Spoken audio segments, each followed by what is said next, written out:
따라해 주시길 바랍니다. 하나님의 두 음성. 다시 한번 하나님의 두 음성. 예, 하나님의 두 음성. 그러면 하나님의 두 음성이라는 게 뭘까 생각을 하는데, 여러분, 제가 부산에 있을 때 경상도 분들하고 많이 만나다 보면 이제 사투리를 많이 듣지 않습니까? 좀 여러 가지 사투리 가운데 이런 이건 좀 이상하다.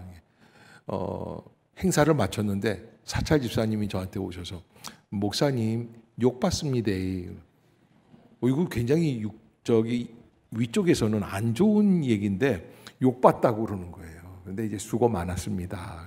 그렇게 알아들어야죠. 또 좋은 걸 주면서도 뭐라 그러냐면, 오다 주었다. 이거 어쩌란 말이에요. 아니, 오다 주운 걸 목사한테 주면 어떡하겠어요. 그런데 그 말 가운데는, 목사님, 제가 목사님을 위해서 특별히 준비한 겁니다. 그런 사랑의 마음이 담겨 있죠.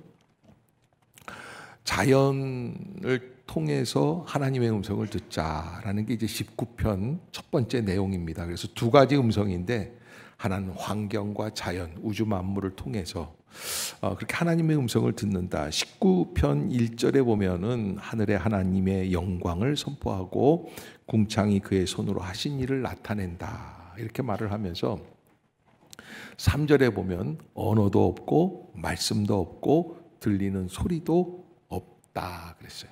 근데 이걸 뭐라고 그랬냐면 없으나 그랬어요. 여러분, 저 하늘 높이 우주로 날아가면, 우주 이렇게 영화들을 보면은 우주에서는 고요한 침묵밖에 없다는 거예요. 근데 사실 우리가 못 들어서 그렇지 지구 돌아가는 소리도 들릴까요, 안 들릴까요? 사실은 들을 수 있으면 들린대요. 근데 하나님이 우리에게 못 들을 수 있게 데시벨 밖에 이렇게 큰 어마어마한 소리가 있다는 거예요. 그런데 여러분, 우주 속에서도 아무 소리도 안 들리는데 뭐라고 그러냐면, 시편 기자는 4절 한번 읽어볼까요? 시작. 그의 소리가 온 땅에 통하고 그의 말씀이 세상 끝까지 이르도다. 하나님의 해를 위하여 하늘에 장막을 베푸셨도다. 아멘. 여러분, 아무 소리도 없는 것 같은데, 그런데 시편 기자는 그 아무 소리도 없는 것 같은 자연 만물 속에서 그의 소리, 하나님의 소리를 듣는다는 거예요. 온 땅에 통한다 그랬어요. 따라해 봅시다. 하나님의 소리가 온 땅에 통한다. 온 땅에 들려진다. 유효하다. 역사하신다라는 그런 의미의 말씀입니다. 그래서 그의 말씀이 세상 끝까지 이르도다. 하나님의 말씀은 분명히 우리들에게 전 세계 열방, 전 종말까지도 하나님의 말씀이 끝까지 이르게 해주신다. 하나님이 해를 위하여 하늘에 장막을 베푸셨도다까지 이렇게 말씀을 해주고 계십니다. 그럼 한 자연 만물을 통해서 우리가 하나님의 음성을 듣는 것과 함께 더불어 또 하나의 음성은 어디에서 듣느냐? 7절에 보면 여호와의 율법은 어떻게 하다 그랬어요? 완전하다 그랬어요. 그래서 기록되어 있는 말씀 속에서 글자를 읽어나가지만 글자만 읽는 게 아니라 무엇도 읽어야지 돼요? 하나님의 음성도 들어야지 된다라는 거예요. 그래서 여호와의 율법은 완전하여 영혼을 소성시키며 여호와의 증거는 확실하여 우둔한 자를 지혜롭게 해주시는 말씀이다라고 이야기해 주시는 거예요. 그러면 그렇게 하나님의 음성을 듣기 시작을 하면 우리는 어떻게 되는가? 12절에 보면 하나님의 음성 앞에서 우리가 한 가지 체험되어야 할 부분이 있습니다. 자기 허물을 능히 깨달을 자 누구리요?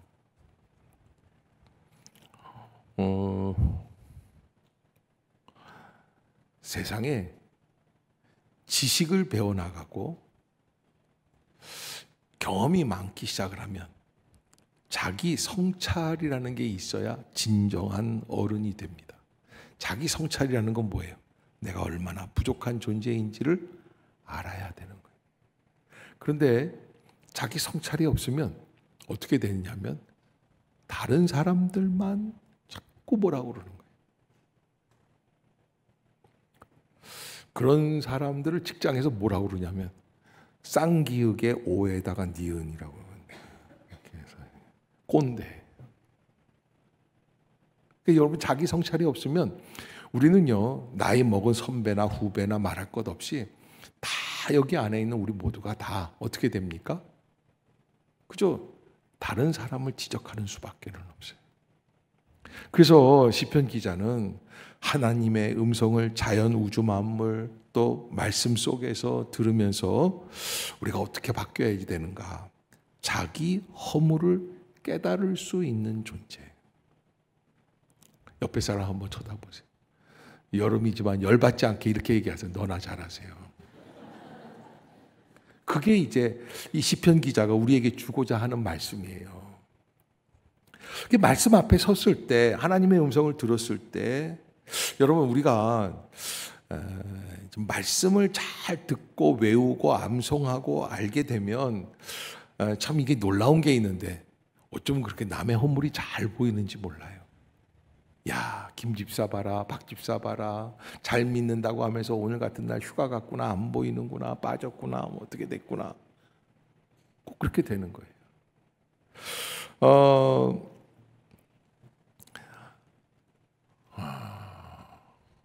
어느 교회에 믿음 좋은 권사님이 저하고 대화를 하게 됐는데, 아주 큰 대형 교회, 이쪽 지역에서는 아주 알아주는 큰 교회예요. 그 교회 권사님이 저한테 뭐라고 그러시냐면, 목사님 저는요, 목사님들이 헌신하고 뭐 끝까지 헌신하고 충성하고 뭐 막 이렇게 말씀을 하셔서 정말 그러신 줄 알았다는 거예요. 그래서 막 말씀 때마다 뭐 휴가를 갈 때 주일 지키고 가라 뭐 이러셔서, 목사님은 주일 지키고 가실 줄 알았는데 목사님 자기 휴가 때는 없어지더라고요.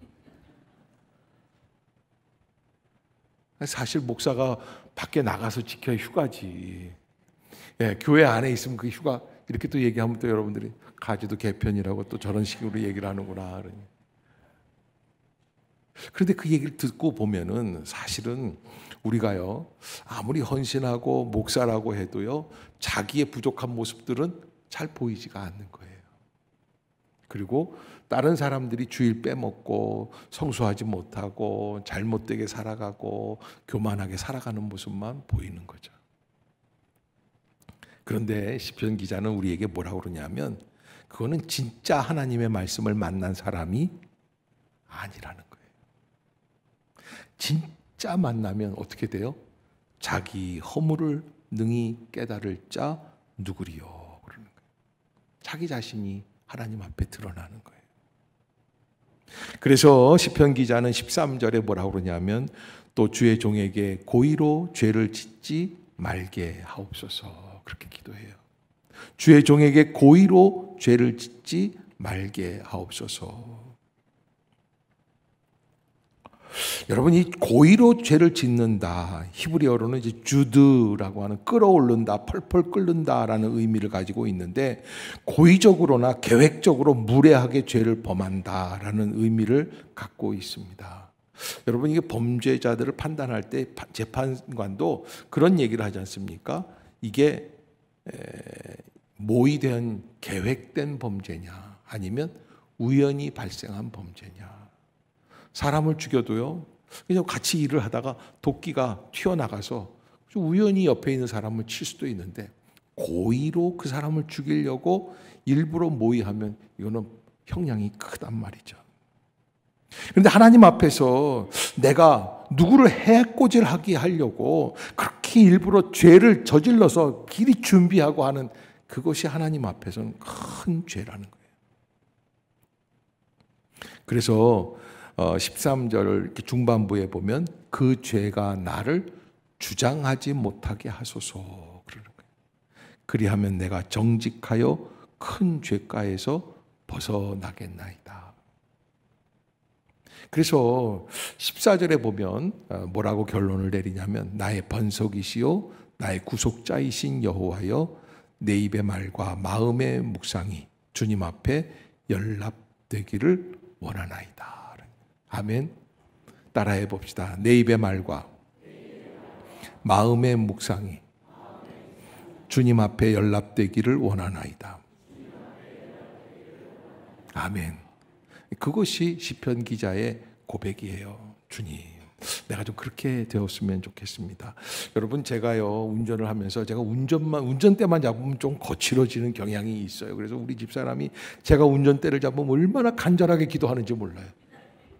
그래서 정말 깨어 기도하라. 그래서 여러분, 그 총알택시 운전사가 운전을 하다가 어느 목사님 태우고 가다가 사고가 나서 둘 다 죽었대요. 그래 둘 다 죽었는데 총알택시 운전사는 예수님이 그렇게 칭찬을 해주더래요.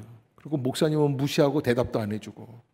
그래서 목사님이 열받아가지고, 아니 나는 평생을 목사로 살면서 이렇게 헌신했는데 천국 왔는데 이럴 수가 있느냐, 사람 차별을 하고. 이게 뭐 예수님, 당신이 진짜 예수님이라면 이 총알택시 이거 나쁜 사람이라고 그랬더니, 예수님 너 모르는 소리 그렇게 하지 말라고.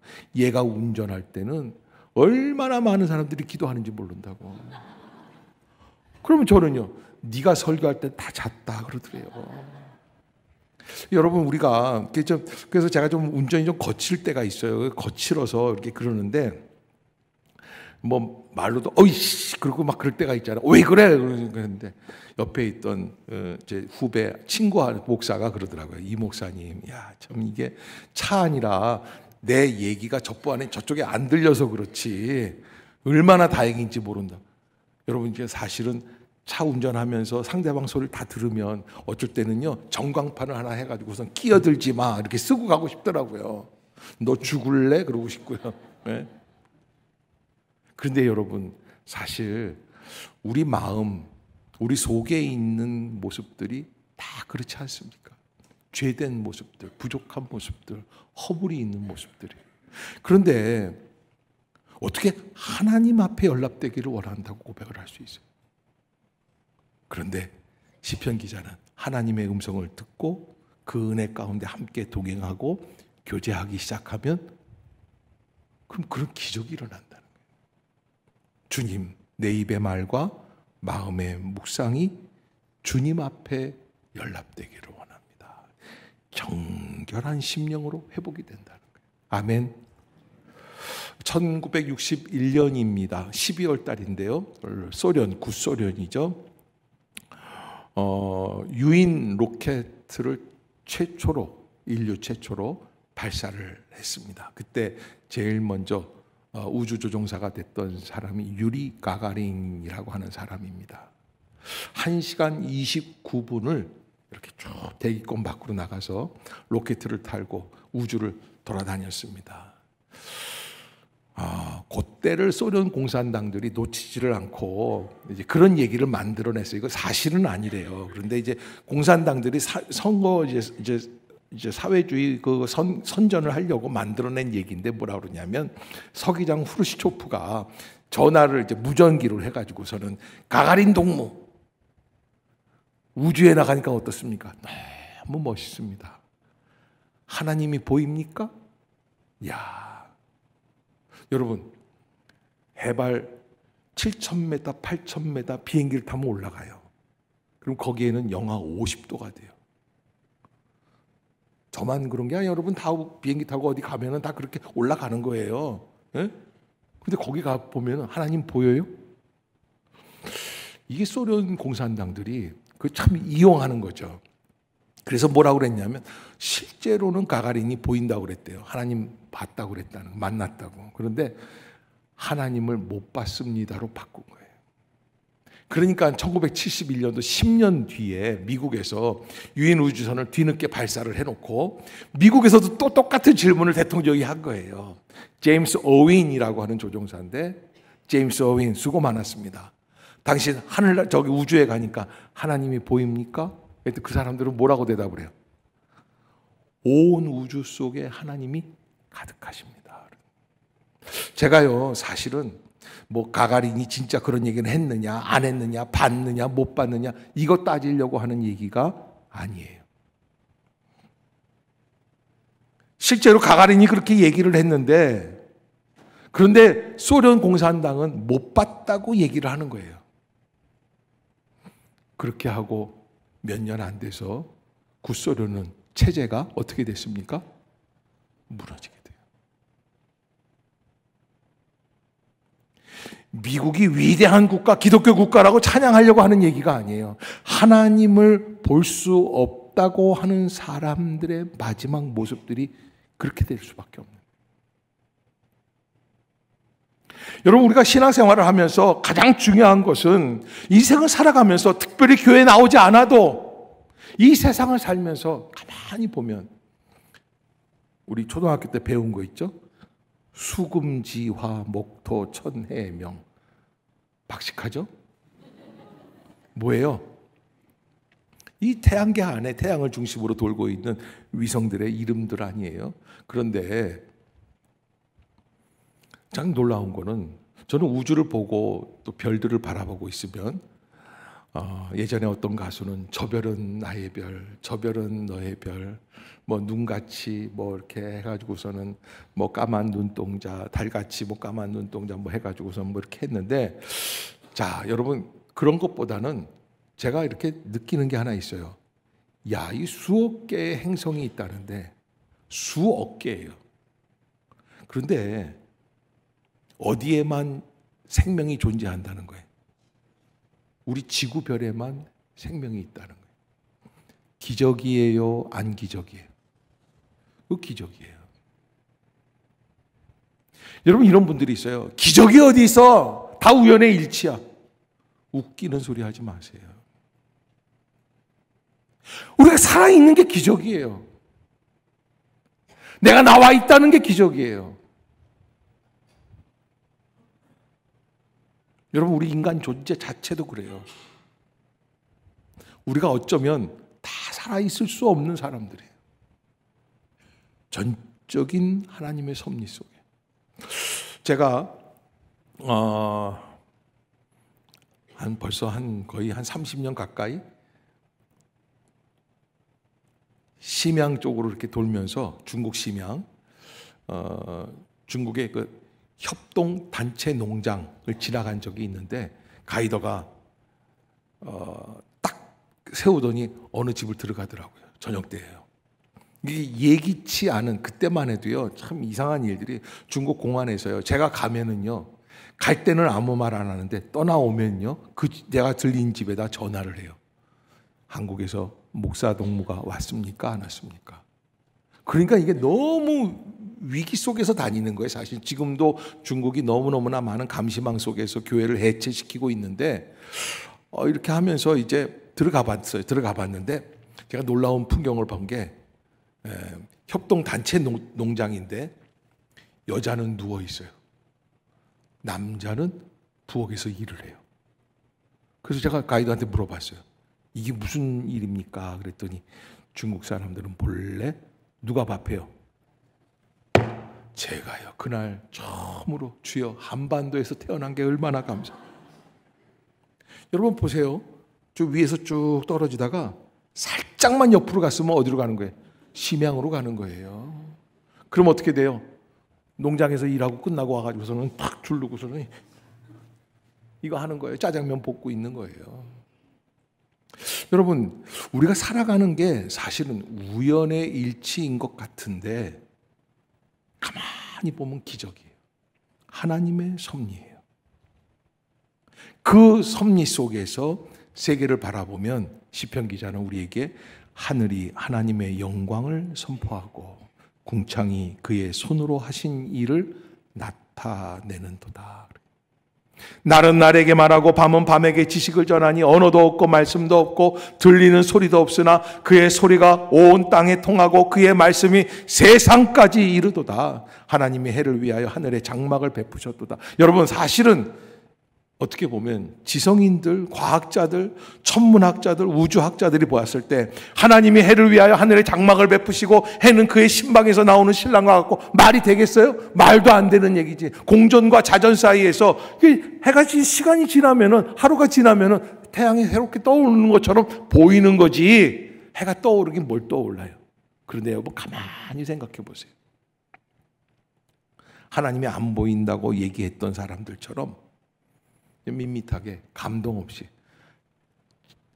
이렇게 보면, 새벽에 이렇게 오다 보면 5시쯤 이렇게 해가 떠요. 해가 뜨는데 지구가 한 바퀴 돌았구나. 그 사람하고 하나님께서 해를 장막을 베풀어 주시고, 그래서 해가 밤에는 장막 속에 들어갔다.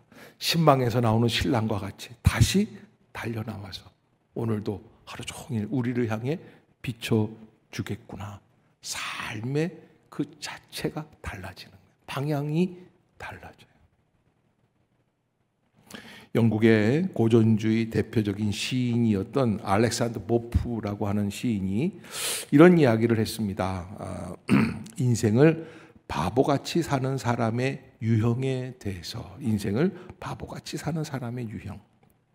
어떤 사람이 바보 같냐? 첫 번째, 어제의 실수를 오늘 반복하는 사람. 그래서 여러분, 실수를 할 수는 있습니다. 반복적으로 하지 마세요.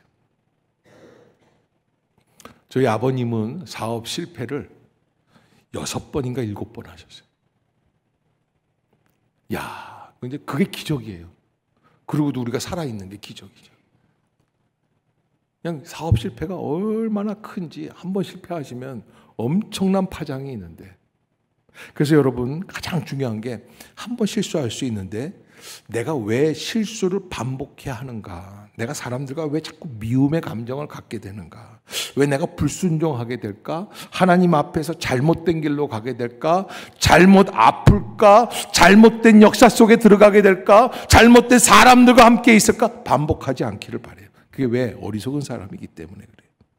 성공한 모든 사람에게 배경이 있다고 믿는 사람. 너는 누구 성공하자. 걔는 걔네 아버지가 다 돈 다 준 거야. 여러분 삼성에 가서 한번 물어보세요. 이 회장한테. 기분 더럽게 나쁘다고 그러지.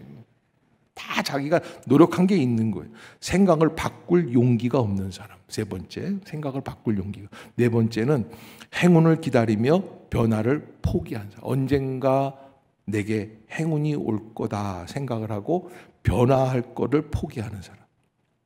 다섯 번째는 이런 사람들도 있다는 거예요. 저건 될 리가 없어. 여러분, 근데 요즘 세상 살다 보면요, 저건 될 리가 없어라는 게 다 이루어졌어요. 옛날에 우주 보면은요, 뭐 이렇게 무전기로 얘기하다가 사진도 찍고 뭐 이렇게 뭐 다 했는데 그게 상상, 공상 영화에만 나오는 줄 요즘 핸드폰 하나 있으면 다 해요. 말도 안 되는 일들이 벌어져요. 엊그제도요, 저기 해외 나가 있는 조카한테서 전화가 왔는데 운전하다가 그거 받았어요. 외국에 있는 사람하고 운전하면서 통화한다. 여러분 다 믿으시나 봐요. 저는 진짜 믿을 수 없는 현실이라고 생각하는데 대단한 일. 여섯 번째, 쓸모없는 물건에 돈을 낭비하는 사람. 일곱 번째가 참 우리에게 주고 있는 교훈이 있다고 생각하는데, 하나님 없이 잘 지낼 수 있다고 믿는 사람.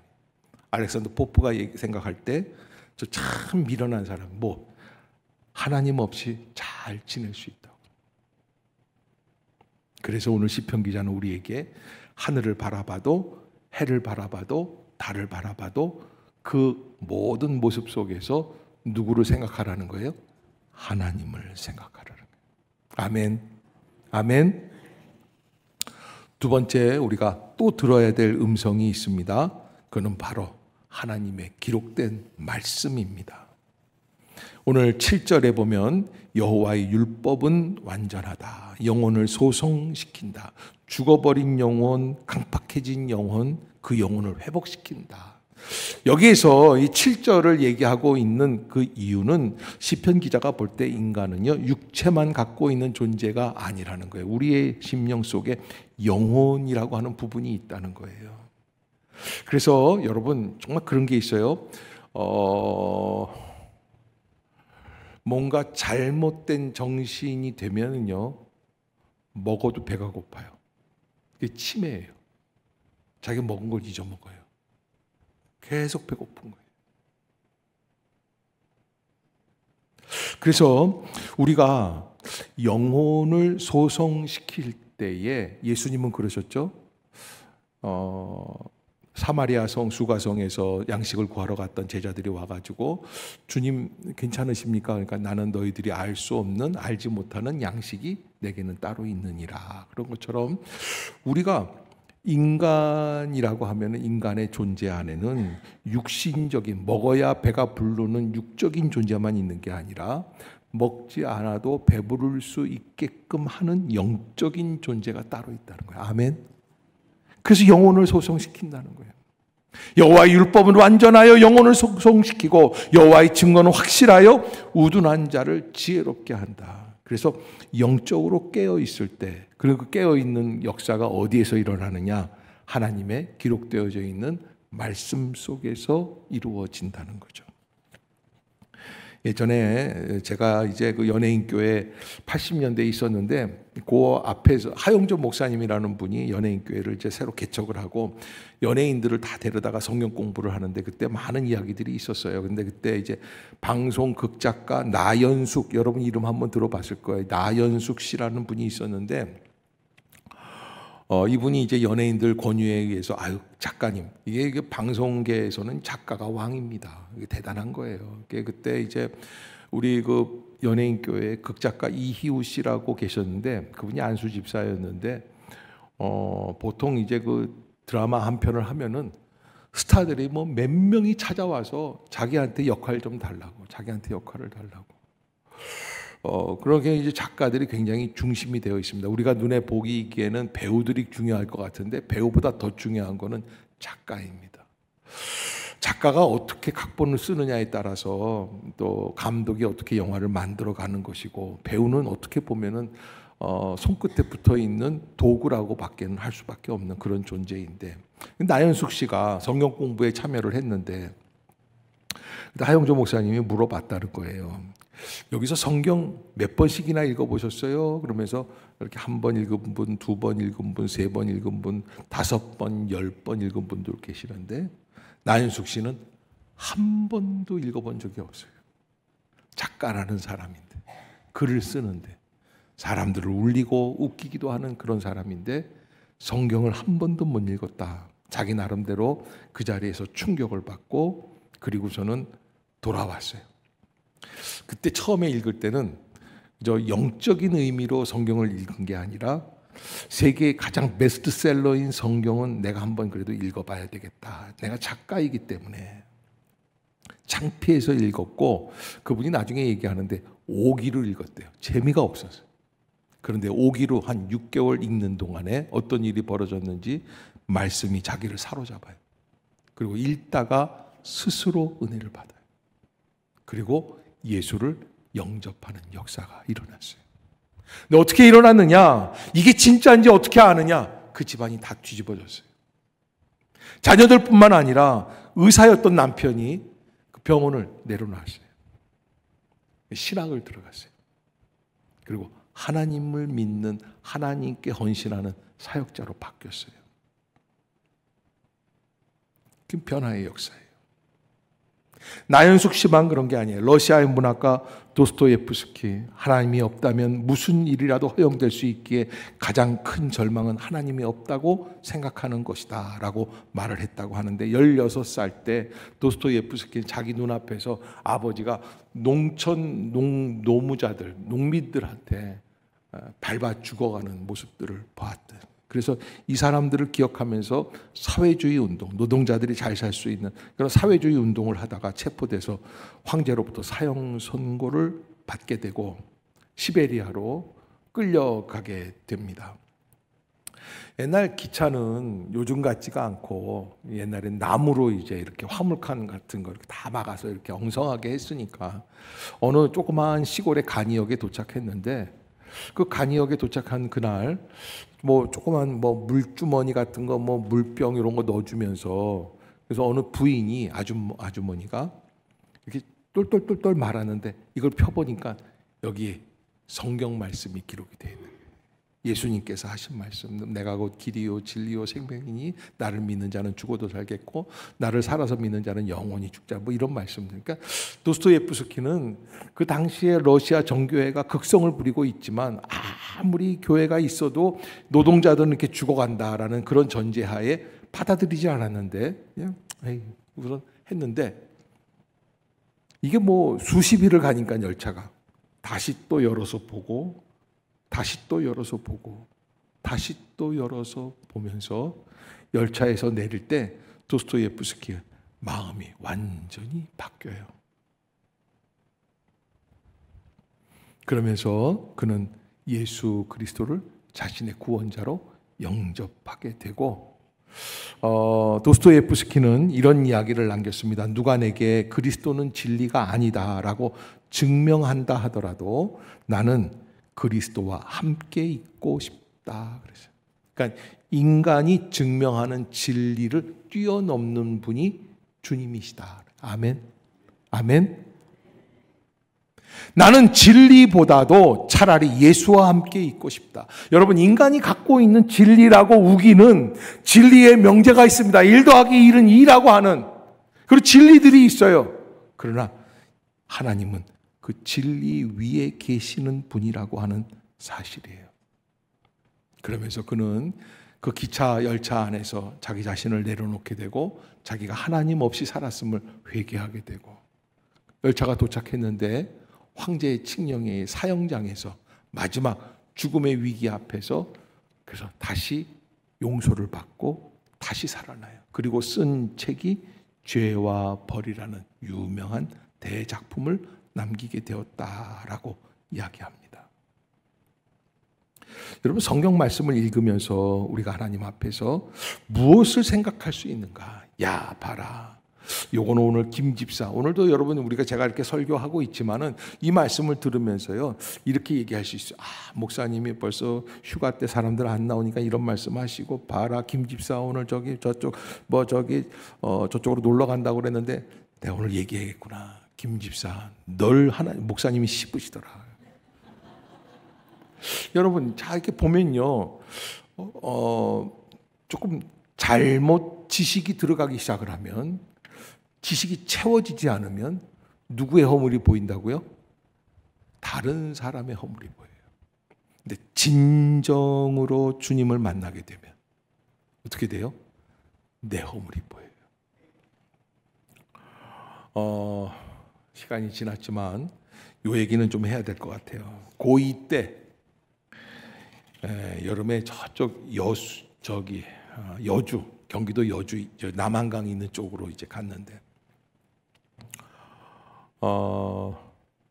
밤에 연극을 하래요, 선생님들이.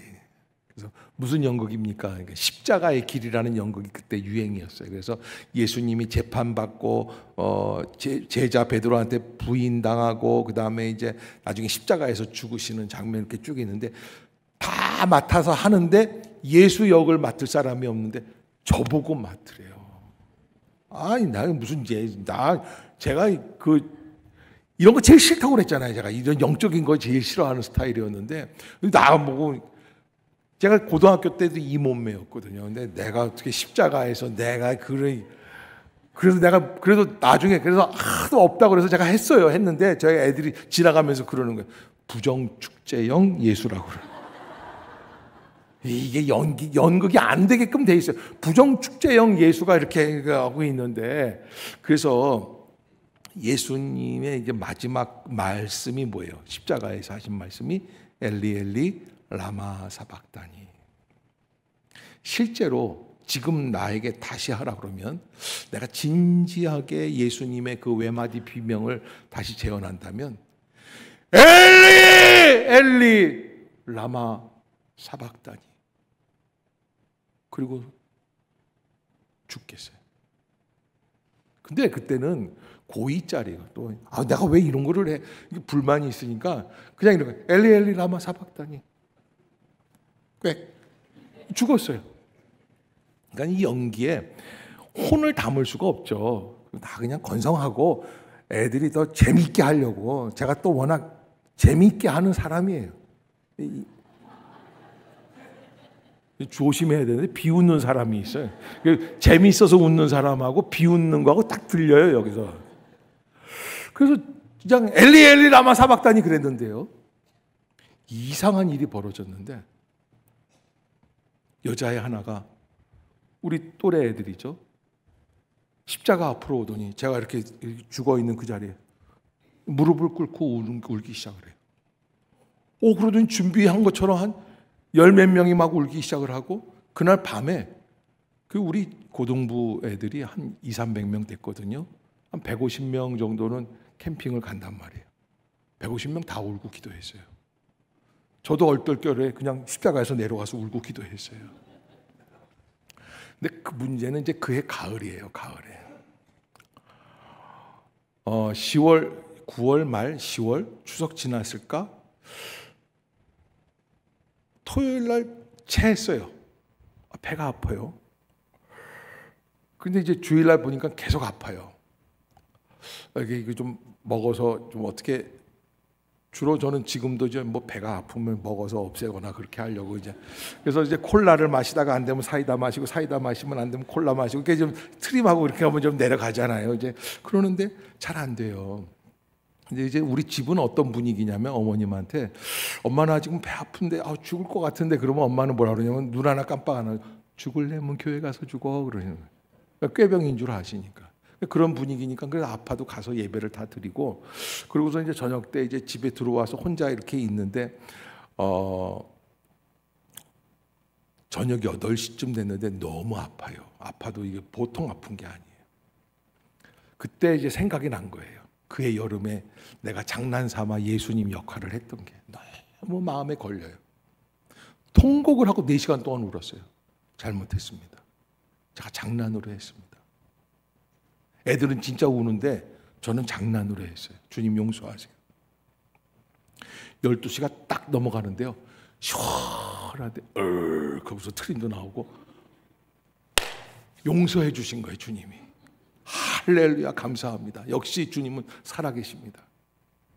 근데 한 30분쯤 지났는데, 아까 아프던 거는 말하자면 옷 위에서 이렇게 찌르는 거라고 하면, 그 12시 넘어서 한 30분 지나서 아픈 거는 맨살에다가 그냥 바늘로 찌르는 것처럼 아파요.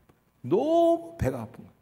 그래서 거의 뭐 진땀이 범벅이 되고 막 죽을 것 같으니까 어머님한테 가서, 제가 워낙 입이 무겁고 표현이 없어요. 그래서 아파도 뭐 아파 죽어 뭐 이러지 않고, 죽을 것 같은데요 그랬더니 엄마가 아유 이 미련 곰탱이 같은 놈 그러더니 앰뷸런스를 불러서, 태어나서 평생 처음으로 앰뷸런스 타고 병원에 갔는데, 가보니까 맹장이었는데 맹장이 터져서 복막이 됐네요. 아유, 그래가지고는 또 우리 어머님이 또 저 인천 기독병원이라고 종합병원인데 거기에 있는 걸 빼가지고는 아는 친구 병원으로 간다 그래서 친구 병원으로 간 것까지는 좋은데, 정신 차리고 보니까 산부인과예요. 산부인과 또 이거 봉박염 터져가지고서 열흘 넘게 했는데 밤마다 뭔 얘기인지 모르는 분은 안 웃어도 되고요. 제가 거기 있으면서 그렇게 지냈어요. 근데 제가 여러분 왜 그 얘기를 하냐면, 이 맹작이라는 게 뭐예요? 이 충수라고 하는 조그만 부분에 뭔가 불순물 하나가 들어가 있는 거예요. 그게 아파요. 불순물이 들어가면, 들어가지 말아야 될 곳에 뭐가 불순물이 들어가면 아파요. 놔두면 어떻게 돼요? 터져요. 죽어요. 그대로 24시간 지나면 죽는데요. 여러분, 우리의 삶이 그래요.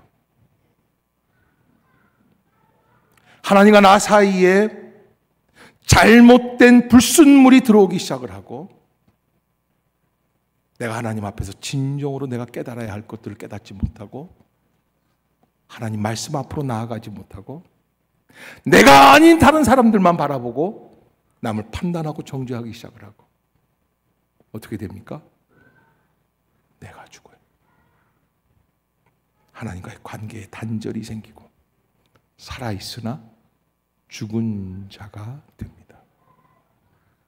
오늘 시편 기자가 우리에게 하늘이 하나님의 영광을 선포하고 궁창이 그의 손으로 하신 일을 나타내고 여호와의 율법은 완전하여 영혼을 소생시키고 여호와의 증거를 확실하게 우둔한 자를 지혜롭게 한다고 말씀해 주시는 그 이유 중에 한 가지가 중요한 것은 무엇이냐면, 자기 허물을 능히 깨달을 자, 12절이에요. 자기 허물을 능히 깨달을 자 누구리요? 여기가 중요한 포인트예요. 이걸 하기 위해서 하나님의 음성을 듣자는 거예요. 하늘의 음성을 듣자는 거예요. 하늘을 바라보면서, 우주를 바라보면서 내가 누구인지를 알자는 거예요. 자기 허물을 능히 깨달을 자 누구리요? 그러면 결론은 어떻게 됩니까? 그렇게 내가 얼마나 부족한지를 알고 깨닫게 될 때 14절 다시 한번 읽어봅시다. 14절 시작. 나의 반석이시요 나의 구속자이신 여호와여, 내 입의 말과 내 마음의 묵상이 주님 앞에 연락되기를 원하나이다. 사실은 누가 내 속을 안다는 건 너무나 수치스럽고 부끄러운 일입니다. 내 속에는 너무 더럽고 추악한 죄악들이 많이 있기 때문에 그렇습니다. 그래서 우리는 나를 살리시는, 나를 새롭게 하시는 주의 말씀 앞으로 나아가야만 합니다. 거기에서 들어야 합니다. 나를 온전케 하여 주시옵소서. 사랑하는 성도 여러분, 오늘 예배 통해서 사람의 음성만 듣고 가지는 마시기를 부탁을 드립니다.